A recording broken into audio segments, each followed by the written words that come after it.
देखिए, जो अभी हाल ही में 2 हादसे हुए, एक बोमाई सोपोर में वसीम मीर के साथ जिस तरह उसको निहत्ते आदमी को, एक ट्रक ड्राइवर गरीब है, जिस तरह उसको गोली मार दी गई, और जो डॉक्टर ने भी बताया कि बहुत नज़दीकी से उसको गोली मार दी गई। टायर की वजह से उसको गोली नहीं लगी बल्कि स्ट्रेट उसको गोली मार दी गई।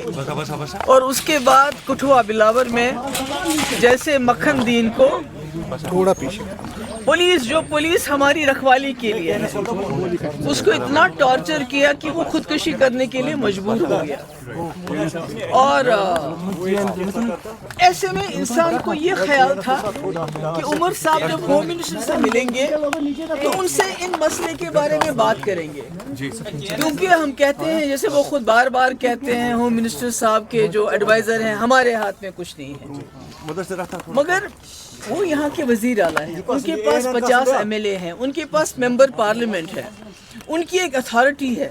अगर PDP वाले होम मिनिस्टर से पूछना चाहें तो हम नहीं पूछ सकते, बल्कि उमर साहब को चीफ मिनिस्टर अगर वो गए तो उनको वहाँ होम मिनिस्टर साहब से बात करनी चाहिए थी कि अगर जम्मू कश्मीर में आप कहते हैं हालात बिल्कुल ठीक ठाक हैं, मिलिटेंसी के साथ आप मुकाबला कर लीजिए, मगर जो आम लोग हैं, जो बेगुनाह लोग हैं, उनके साथ आर्मी की तरफ से, किसी आर्मी के, मैं नहीं कहती सारी आर्मी खराब है, मगर अगर कोई गलती करता है उसकी निशानदेही होनी चाहिए, उसको सज़ा मिलनी चाहिए। इसी तरह जो बिलावर का SHO है, उसके बारे में आम तौर से ये शिकायत है कि वो वहाँ लोगों को, नौजवानों को गिरफ्तार करके उनसे पैसे वसूल करता है, जो पैसा नहीं देता है तो उसको मिलिटेंसी के इल्ज़ाम में बंद करता है। आपने भी वो वीडियो देखी होगी मक्खन दीन की, वो तो दिल दहलाने वाली चीज़ है। 25 साल का जवान, छोटे छोटे 2 बच्चे, उसको इतना मजबूर किया गया कि वो कुरान पाक को हाथ में लेके वो खुदकुशी करता है। तो मुझे लगता है कि उमर साहब को ये चीज़ ध्यान में रखिए। स्टेट हुड तो ठीक है, आज नहीं कल नहीं परसों स्टेट हुड तो मिल ही जाएगा, मगर ये जो जम्मू कश्मीर के लोगों ने इतनी बड़ी तादाद में वोट दिया इस सरकार को, कि सबसे पहले तो जान है तो जहान है। स्टेट हुड तब है जब इंसान जिंदा रहेंगे।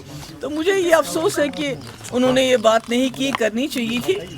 दूसरी बात मैं ये कहना चाहती हूँ कि हम अपोजिशन है, PDP अपोजिशन है, हम कोई मिलिटेंट जमात नहीं है। हमारा एक ड्यूटी है, हमारा फर्ज है और हमारा हक है, जहाँ ज्यादती होगी वहाँ जाके लोगों के साथ खड़ा रहना। तो जिस दिन ये वाकया हुआ उस दिन मैं सोपोर जाना चाहती थी, बोमाई, और इल्तिजा जम्मू जाना चाहती थी। बिना किसी बात के सिक्योरिटी लाइन से कोई हमें बताया नहीं गया कि आप क्यों नहीं जा सकते। तो हमारे गेट के ऊपर कंडेदार तार, बड़े बड़े पत्थर, बड़े बड़े ताले लगाए गए। मतलब ये क्या है? मैं एक चीफ मिनिस्टर रह चुकी हूँ, होम मिनिस्टर की बेटी हूँ। Iltija, she is a law abiding citizen.